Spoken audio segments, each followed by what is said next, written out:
On a February morning in 2016, a gavel fell in a Texas courtroom, and with it fell the largest ranch empire America had ever known. 535,000 acres. Land so vast you could fit the entire city of Houston inside its borders and still have room to spare.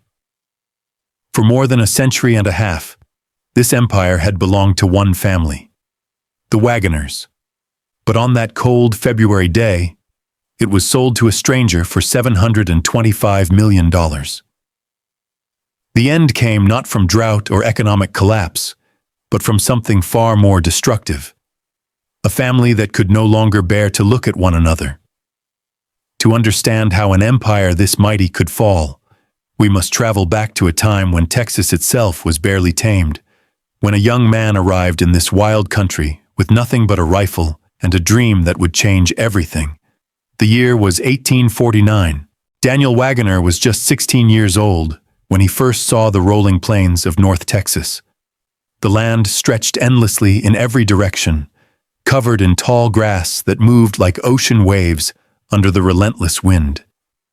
Buffalo still roamed in massive herds, their hooves thundering across valleys that seemed to touch the sky. Comanche warriors controlled much of this territory, and settlers who ventured too far from established towns often disappeared without a trace. This was not gentle farmland. This was a place that tested every person who dared to claim it. Dan Wagner arrived with his father, but it was the son whose vision would prove unstoppable. While others saw danger in the endless prairie, Dan saw possibility. Where most men saw worthless grassland, he saw something precious. Room to grow. Those first years were brutal. The family lived in a simple log cabin, its gaps chinked with mud to keep out the winter wind. Water had to be hauled from distant creeks.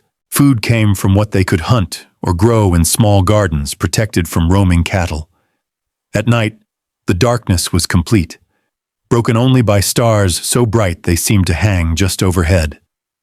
The silence was equally profound, interrupted only by the howl of wolves or the distant thunder of buffalo moving across the plain.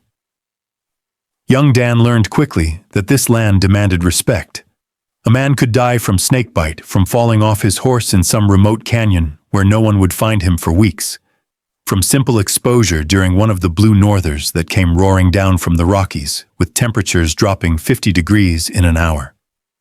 He saw other settlers give up, pack their wagons, and head back east or further west to California, where gold promised easier wealth.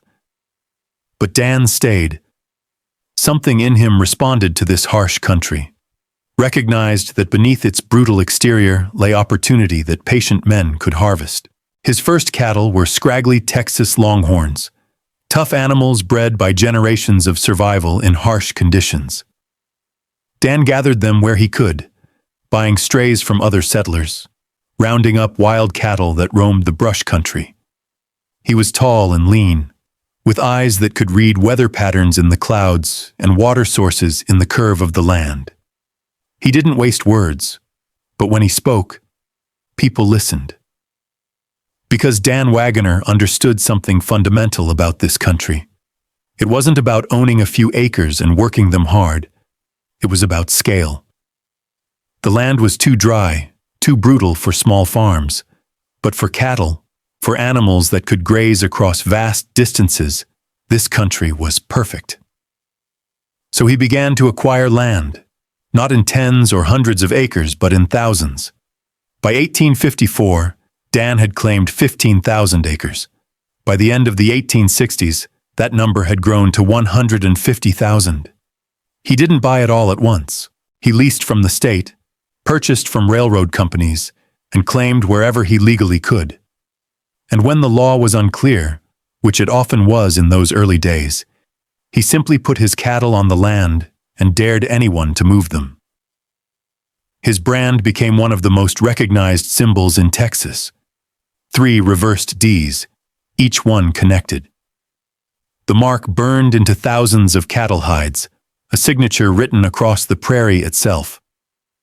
But land and cattle were just the beginning of the Waggoner story.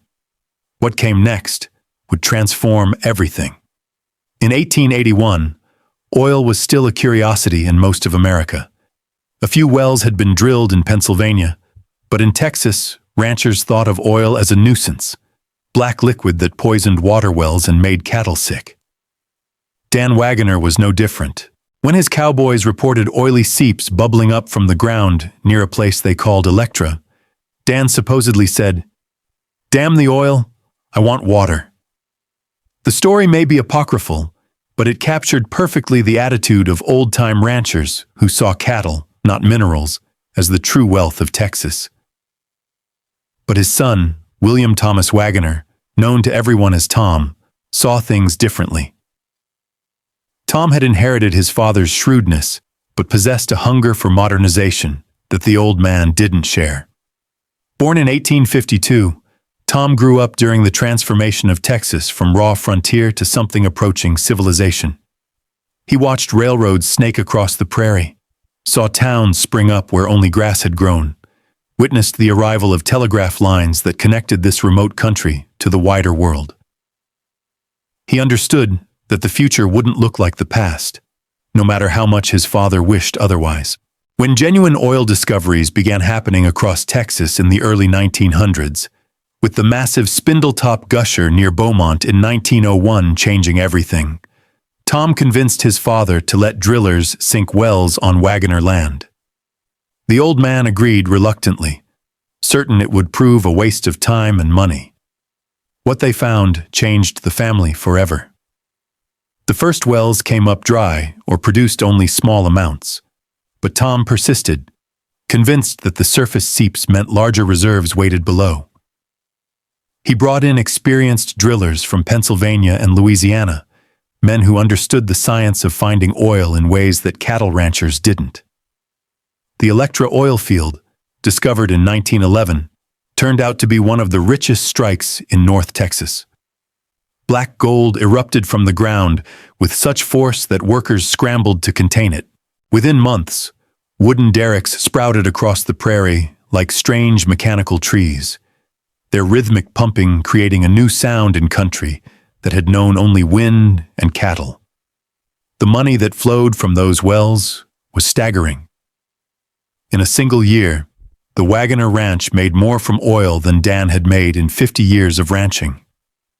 Tom Waggoner, now fully in control after his father's death in 1902, became one of the wealthiest men in America. He built a mansion in Fort Worth that looked like it had been transported from a European capital, a 3-story palace of stone and marble sitting on a full city block. Inside, crystal chandeliers hung from hand-painted ceilings. Persian rugs covered floors of imported tile. The dining room could seat 30 guests comfortably, and often did, as Tom and his wife Ella entertained the elite of Texas society and visitors from across the nation. He owned racehorses that competed across the country, their bloodlines carefully chosen, their training overseen by the best handlers money could hire. His horses won major stakes races, and their victories appeared in newspapers from New York to California. He traveled by private rail car, a mobile palace complete with bedroom, dining area, and observation lounge, where he could watch the countryside roll past while conducting business. The car, painted in Waggoner colors and bearing the family brand, became one of the most recognized private railcars in America. He counted presidents among his friends, hosted senators and businessmen, and wielded influence that extended far beyond the cattle and oil that generated his wealth. But Tom never forgot what his father had taught him. The land is everything. Money could disappear, oil wells could run dry, but land endured. Land was the foundation on which everything else rested, and so, even as oil money poured in, Tom continued to expand the ranch, buying adjacent properties when they came available, leasing state land, and consolidating what was already the largest ranch in Texas into something even more impressive. By the 1920s, the Waggoner Ranch had reached its final size, 535,000 acres, roughly the size of the entire state of Rhode Island. It stretched across 6 Texas counties. A visitor entering through the main gate near Vernon Texas could drive for more than an hour in a straight line and never leave Waggoner property. The ranch employed hundreds of cowboys, maintained thousands of miles of fencing, and ran cattle and horses in numbers that seemed impossible to count. On a clear day, standing on one of the high ridges, a person could see nothing but Waggoner land in every direction. Grass, sky, and the distant shimmer of heat rising from the earth. It was an empire, and Tom Waggoner ruled it with absolute authority. But empires, as history teaches again and again, are easier to build than to preserve. Tom Waggoner had 3 children, and from the beginning, their relationships were complicated. His son, William Waggoner Jr., called Buster by the family, showed little interest in ranching. He preferred the social life of Fort Worth, the parties and polo matches that his father's wealth made possible. Tom's daughters, Electra and Helen, were different. Electra, named after the oil field that had made the family even richer, was beautiful, headstrong, and determined to prove she was every bit as capable as any son. Helen was quieter, but equally tough, with a sharp mind for business that her father recognized early. Tom loved his children, but he worried about what would happen when he was gone. He had built something magnificent, and he feared they would tear it apart.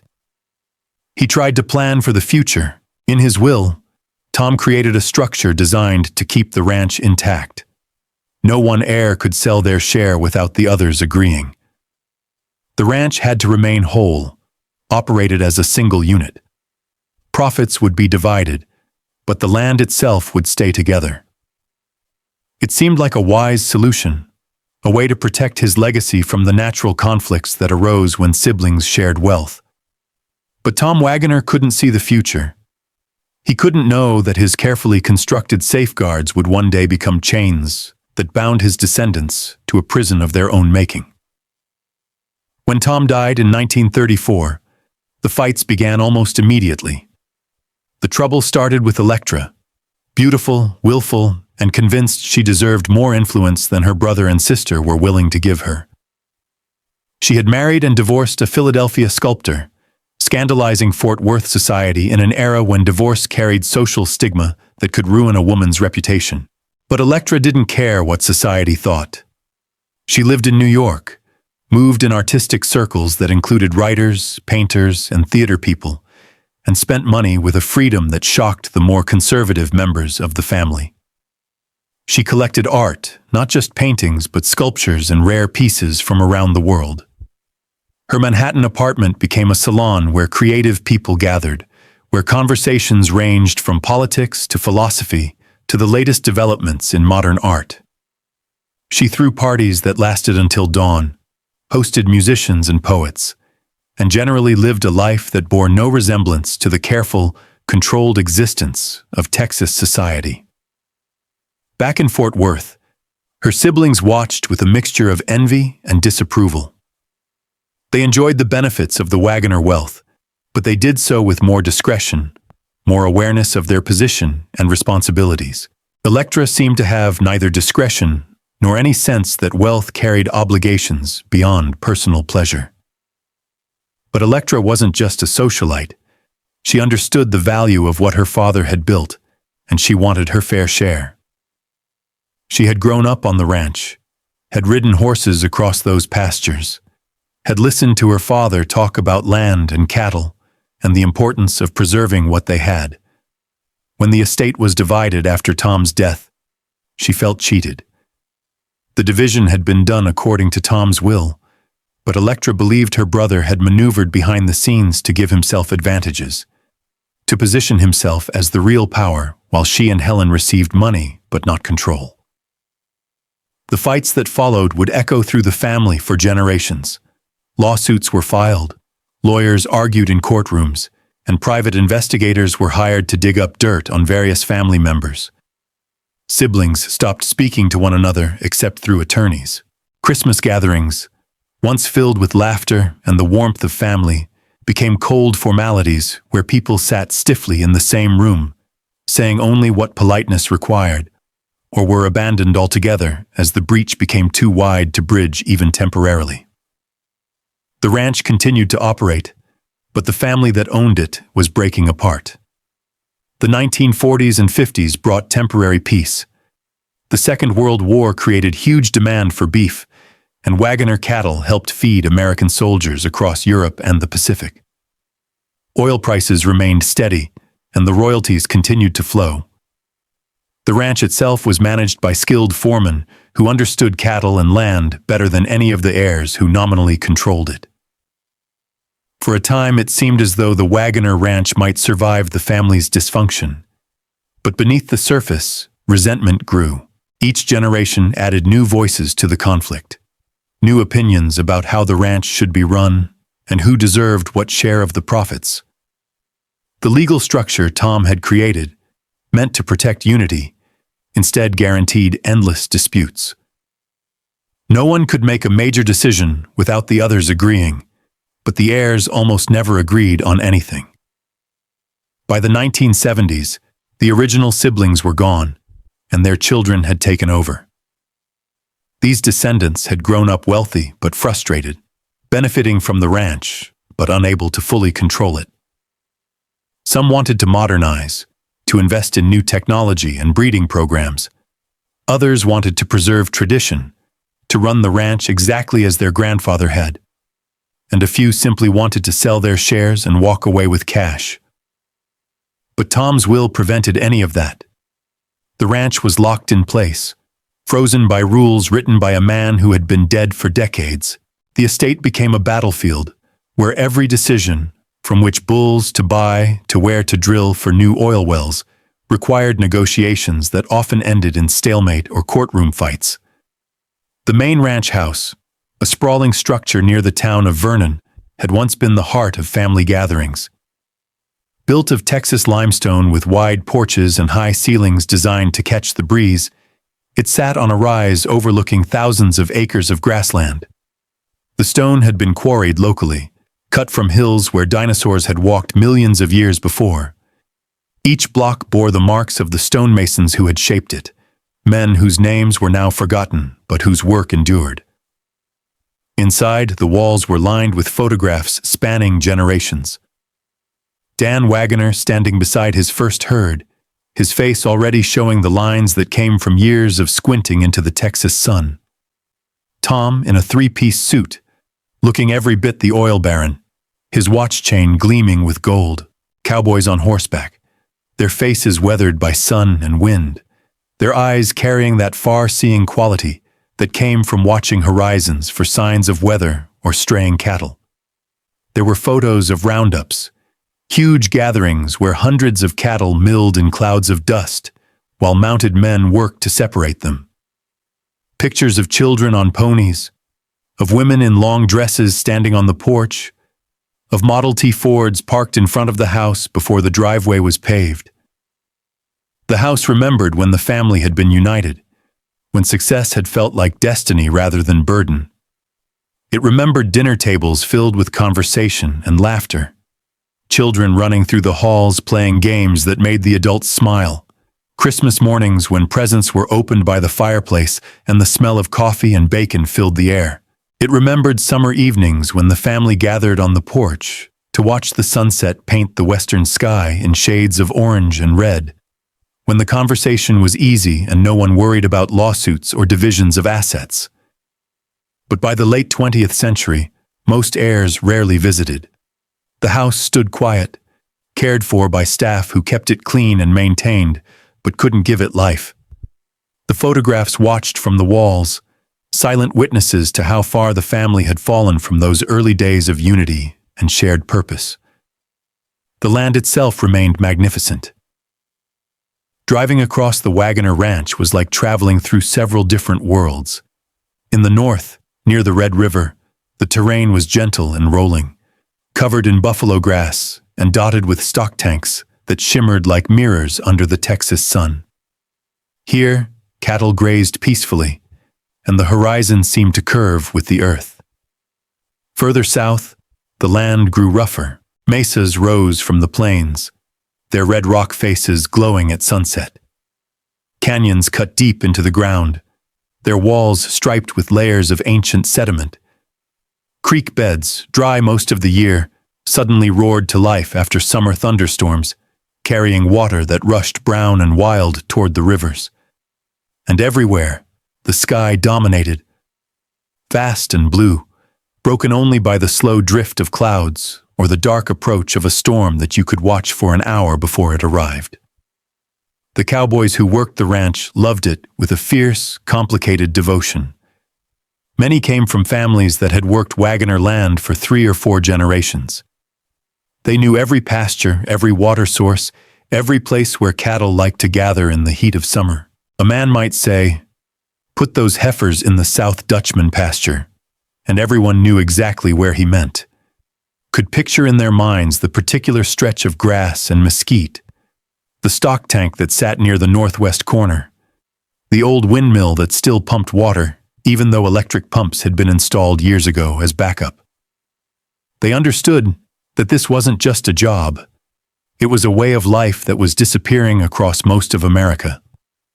On the Wagner ranch, a man could still earn his living on horseback, could still sleep under stars during roundup, could still feel connected to a tradition that stretched back to the days when Texas was a republic. These men knew skills that were becoming rare.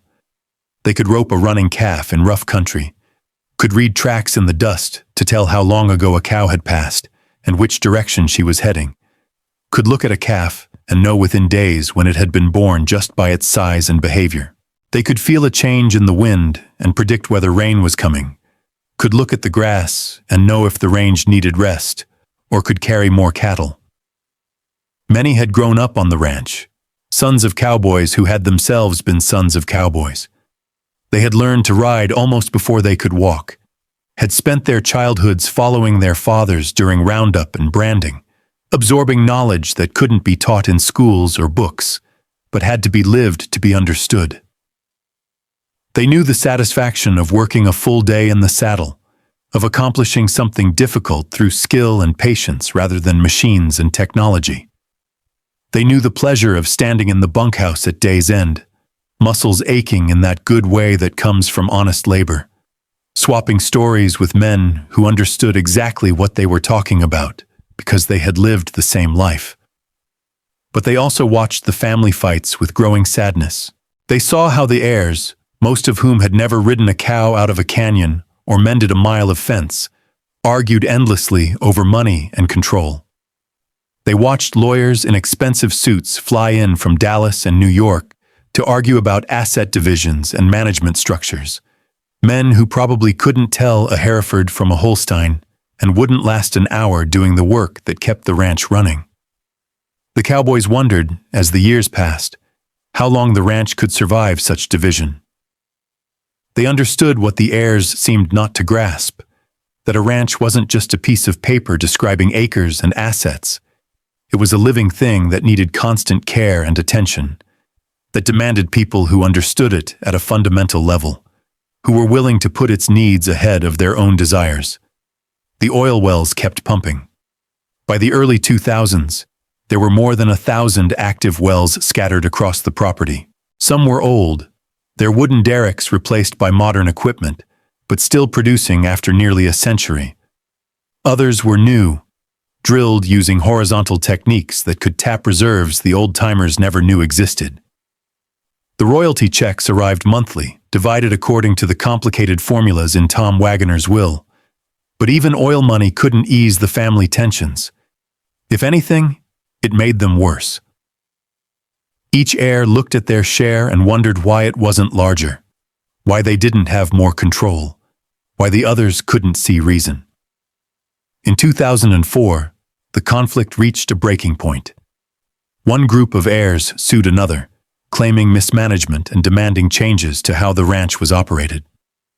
The lawsuit dragged on for years, consuming millions in legal fees. Depositions were taken. Accountants pored over decades of records. Family secrets were aired in court documents that became public record, humiliating everyone involved. The judge, tired of the endless bickering, finally made a decision that shocked the family and the ranching world. If the heirs couldn't agree on how to run the ranch, then perhaps it was time to consider selling it. The words hung in the courtroom like a death sentence. Sell the Waggoner ranch? It seemed unthinkable. This was land that had been in the family for more than 150 years. Land that Dan Wagner had claimed with nothing but determination and vision. Land that Tom had expanded and protected. Land that represented not just wealth, but identity, heritage, the Wagner name itself. But the judge was serious. He appointed a receiver to oversee the ranch's operations while the legal battles continued. And he made clear that if the family couldn't resolve their differences, the entire property would be put on the market. The heirs reeled. Some hoped this was just a scare tactic, that surely they could find a way to compromise before it came to an actual sale. Others, bitter from years of fighting, began to think that maybe selling was the only solution. At least then they could take their money and be free of one another. Throughout 2005, 2006, and into 2007, negotiations continued. Mediators were brought in. Family meetings were held. But every attempt at compromise failed. The divisions were too deep, the resentments too old. Some heirs believed others had been secretly profiting from the ranch for years. Others accused their relatives of deliberately blocking improvements and modernization. Trust, once broken, proved impossible to rebuild. The cowboys watched and worried. They knew what a sale would mean. A new owner might keep some of them on, but probably not all. And even those who stayed would be working for someone who didn't carry the Wagner name, someone who hadn't grown up hearing stories about Dan and Tom and the early days. The ranch headquarters, where some families had lived for generations, might be emptied. The traditions, the particular ways of doing things that made the Wagner ranch unique, would likely disappear. Change was coming, whether anyone wanted it or not. In 2012, the decision became final. The court ordered the Wagner ranch to be sold. The news spread quickly through ranching communities across Texas and beyond. People could hardly believe it. The largest ranch in America, a property that had seemed as permanent as the land itself, was about to change hands. The listing was handled by Sam Middleton of Chaz S. Middleton and Son, a ranching real estate firm based in Lubbock. Sam understood immediately that this wasn't just another ranch sale. This was historic. The listing described the property in detail. 535,000 acres divided into pastures, each one managed for optimal grazing. Approximately 6,000 mother cows, some of the finest cattle genetics in Texas. More than 1,000 producing oil wells. 35,000 acres of cultivated farmland growing wheat and cotton. And the headquarters complex, including the historic ranch house, bunkhouses, working pens, barns, and all the infrastructure needed to run an operation of this scale. The asking price was set at $725 million. It was an almost unimaginable sum. Who could afford such a property? Who would even want it?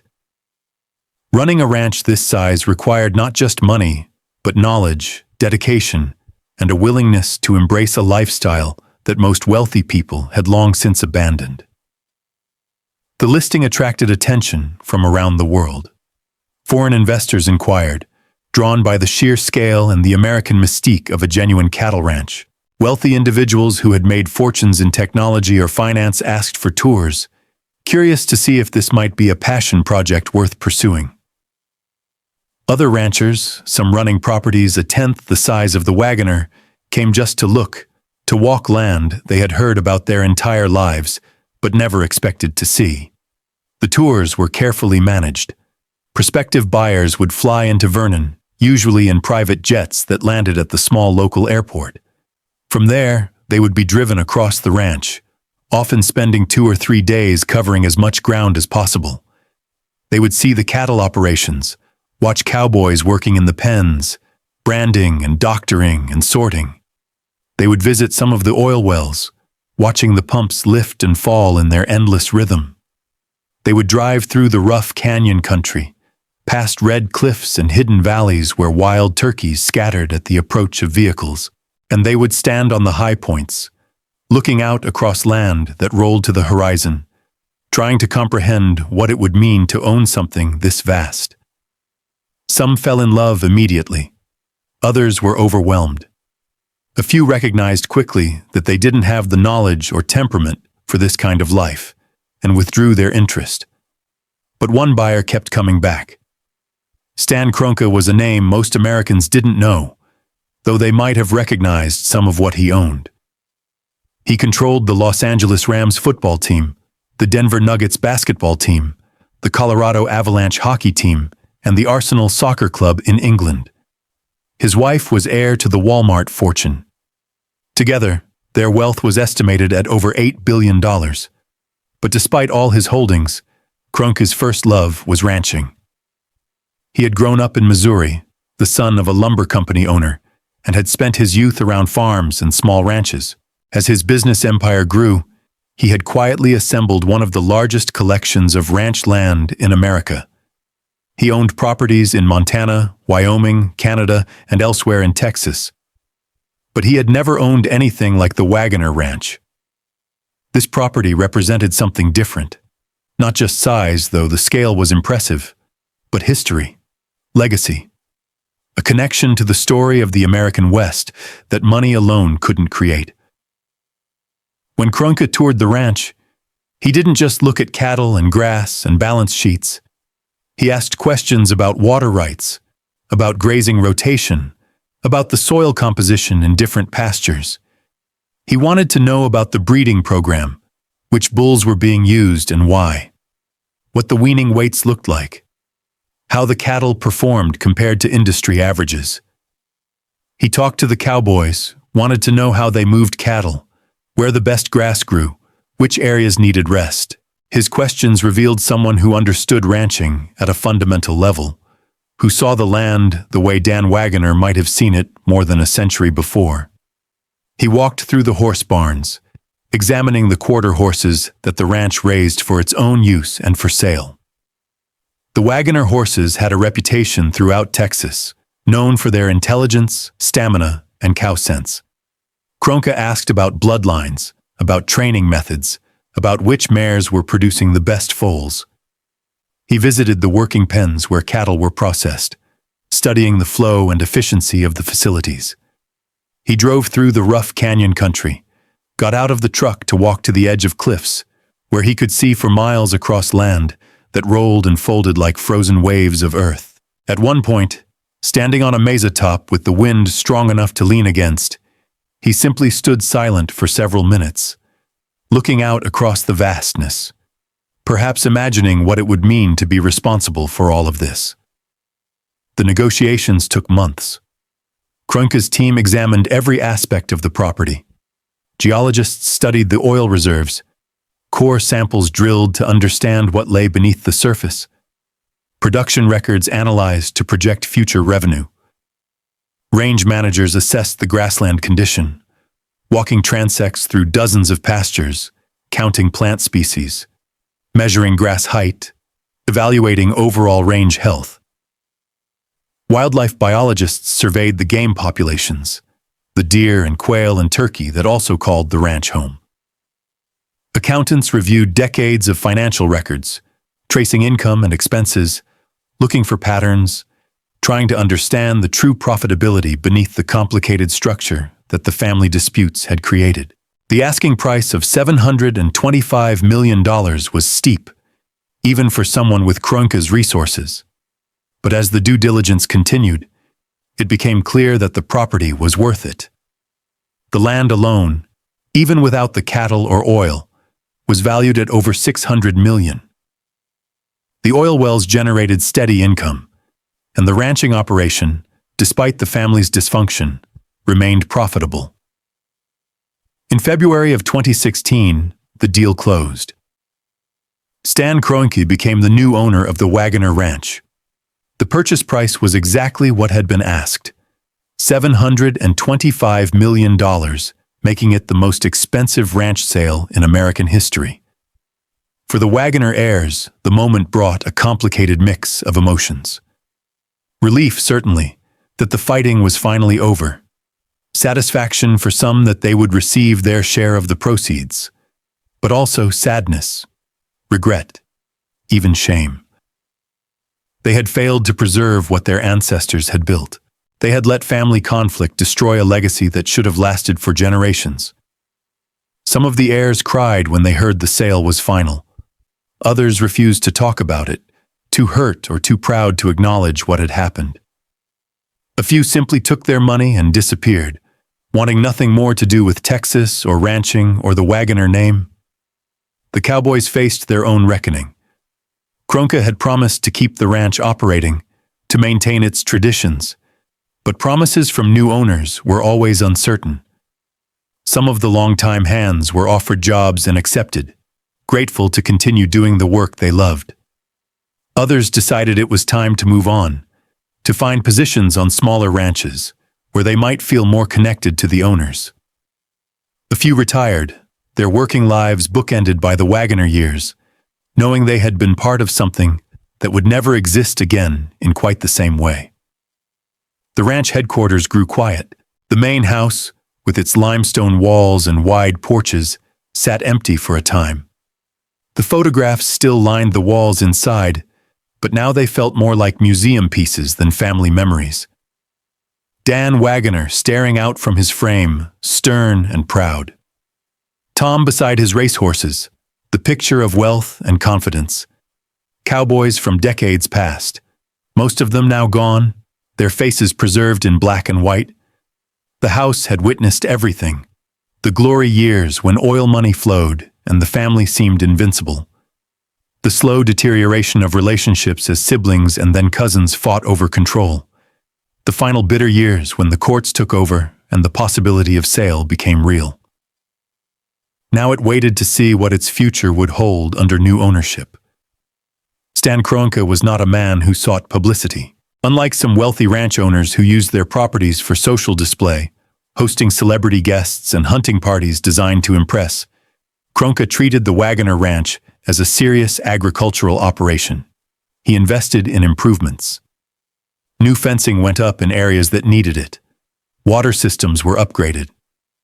The cattle breeding program, already strong, received additional resources to make it even better. He understood that a ranch this size couldn't just coast on its history. It needed constant attention, constant investment, constant evolution. But he also understood the importance of preserving what made the Waggoner Ranch special. The traditions, the methods that had been refined over more than a century, the knowledge that existed in the minds of the remaining old-time cowboys. These things had value that couldn't be measured in dollars. The land itself seemed to breathe easier.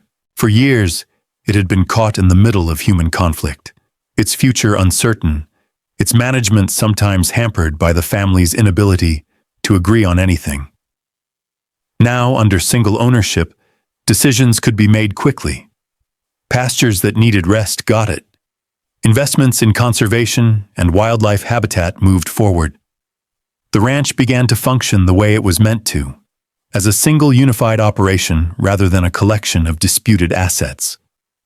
The cattle thrived, the grass grew, and the red mesas and hidden canyons continued their patient existence, unchanged by the human dramas that played out across their surfaces. Yet something had been lost that could never be recovered. The Waggoner Ranch would never again be the Waggoner Ranch, not in the way that name had meant something for 150 years. It was now just another property in Stan Kroenke's portfolio, however well managed and historically significant. The direct connection between land and family, the sense that these particular acres belonged to these particular people because of blood and heritage and shared history, that connection was broken. No amount of money or good management could bring it back. In Vernon, the small town that had grown up alongside the ranch, people still talked about the Waggoners. Old-timers remembered seeing Tom Waggoner's car driving through town, remembered when the ranch employed so many people that its payroll supported half the local economy. They remembered when being a Waggoner cowboy was a badge of pride, a position men worked their entire lives to achieve. Now those days felt like stories from another world, memories that would grow dimmer with each passing year. But if you drive north from Vernon today, past the city limits and into the open country, you can still find the Waggoner gates, tall steel structures that mark the boundary between the ordinary world and something larger. Beyond those gates, the land stretches away exactly as it did in Dan Waggoner's time. The grass still grows in the same patterns. The creeks still run when the rains come. The mesas still glow red at sunset. And the wind still moves across the prairie with a sound that might be loneliness or might be freedom, depending on how you choose to hear it. The cattle, descendants of those first scraggly longhorns that Dan gathered in the 1850s, still graze across the pastures. They don't know or care who owns them. They know only grass and water and the cycle of seasons that has governed life on these plains for thousands of years. The story of the Waggoner Ranch is not unique to Texas or to ranching. It is a story that repeats across generations and cultures whenever great wealth is created. The first generation builds with vision and hunger, driven by necessity and ambition that comes from having nothing and wanting everything. They work 18-hour days, take risks that seem insane to more cautious people, pour every ounce of energy into creating something from nothing. Dan Waggoner gathering his first cattle, claiming his first acres, that was the hunger of the first generation, the rawness of vision untempered by comfort or security. The second generation maintains and often expands, riding the momentum of their inheritance. They have the advantage of starting with resources, with a foundation already built. Tom Waggoner didn't have to start from zero. He began with his father's herd, his father's land, his father's reputation. But he also had his own vision, his own willingness to take risks. He saw possibilities in oil that his father dismissed. He expanded the ranch beyond what Dan had imagined. He brought modern methods to an old enterprise. The second generation often achieves the greatest success, having just enough hunger to push forward combined with just enough resources to make bold moves possible. The third generation takes it for granted, seeing wealth as a birthright rather than an achievement. They grow up surrounded by comfort, never knowing what it means to struggle, to risk everything on a decision, to lie awake at night wondering if you'll lose it all. They accept the money and the status as simply what they deserve by virtue of their name. And by the fourth or fifth generation, the original vision is lost entirely, replaced by entitlement and conflict. The connection to the source of the wealth, to the work that created it, becomes so attenuated that inheritance feels like interest from a bank account rather than the fruit of human effort and vision. The Waggoner heirs were not villains. They were simply people who inherited something so vast and complex that no group of siblings and cousins could manage it without perfect trust and cooperation. And perfect trust, once broken, is almost impossible to rebuild. Tom Waggoner had tried to prevent exactly this outcome. His will, with all its restrictions and requirements for unanimous agreement, was meant to keep the ranch intact, to force his descendants to work together. He had watched other Texas fortunes divided and dispersed, had seen great ranches broken up and sold piece by piece as children and grandchildren fought over their inheritances. He was determined that the Waggoner Ranch would survive, that it would remain whole and powerful for generations to come. But he couldn't legislate love or respect. He couldn't write a legal document that would make his grandchildren and great-grandchildren care about each other as much as they cared about their individual shares. He couldn't force people to communicate honestly, to put family unity ahead of personal gain, to value the legacy more than the lifestyle it funded. His attempt to protect his legacy instead created a structure that made conflict inevitable, that turned every business decision into a family battle, that made it impossible for anyone to act decisively or take the risks that sometimes necessary for success. Perhaps if he had simply divided the ranch in the beginning, giving each heir complete control of their portion, the outcome would have been different. Or perhaps it would have been worse, with the ranch divided and sold off piece by piece until nothing remained. There is no way to know. What is certain is that Tom's deepest fear came true. The thing he built, the empire that represented the culmination of his father's vision and his own life's work, passed out of family hands.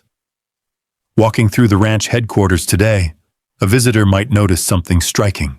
Despite everything that happened, despite the lawsuits and the bitterness and the final sale, there is no sense of tragedy in the land itself. The grass doesn't grow differently because of human disappointment.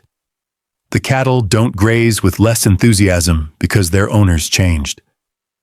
The red cliffs don't crumble faster because a family name disappeared from the deed. Nature is indifferent to human stories. It simply continues, patient and eternal, waiting to see what the next chapter will bring. And in that indifference, there might be a kind of comfort. The Waggoner Ranch, as a place, as an ecosystem, as a piece of the American landscape, endures. It endures not because of any family's claim to it, but because the land itself is stronger than any human story. But for those who care about legacy, about family, about the bonds that connect generations, the story carries a warning. Wealth alone cannot preserve what matters. Neither can legal structures or careful planning. What preserves legacy is something simpler and infinitely more difficult. It requires each generation to see beyond their own desires, to value unity over individual gain, to understand that what they inherited is not truly theirs to use or waste as they please, but rather something they hold in trust for those who will come after. The Wagner heirs lost sight of this truth. Perhaps they never fully grasped it in the first place, and so an empire that took 3 generations to build was undone in a courtroom over arguments about money and control.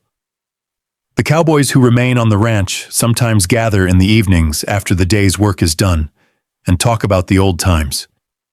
They tell stories about characters they worked with, men with names like Slim and Shorty and Red, who could read cattle the way others read books. They remember roundups that lasted weeks, moving thousands of cattle across pastures so large you couldn't see from one end to the other. They talk about storms that came up suddenly, turning the sky black and the wind into a living thing that tried to knock you from your saddle. They speak of the satisfaction of a job done well, of a sick calf saved, of a difficult horse finally gentled, of that particular kind of tiredness that comes from honest work under the Texas sun. And sometimes, late in the evening when the stories slow down, someone will mention the Waggoners. Not with anger or judgment, but with a kind of sadness. Because those cowboys understood something the heirs never seemed to grasp. That the ranch was never really about money. It was about the work. It was about the connection between human effort and the land's response. It was about being part of something larger than yourself, something that existed before you arrived and would continue after you left. As the years pass, the sale of the Waggoner Ranch will fade into history. New stories will be written on this land. New dramas will play out. Perhaps Stan Kroenke's descendants will hold it for generations, creating their own legacy. Or perhaps, a century from now, it too will be sold, divided, or transformed by forces we cannot yet imagine. What will endure is the land itself. These 535,000 acres of Texas prairie, with their grass and creeks and red stone canyons, with their cattle and their endless sky, will outlast all the human stories written upon them.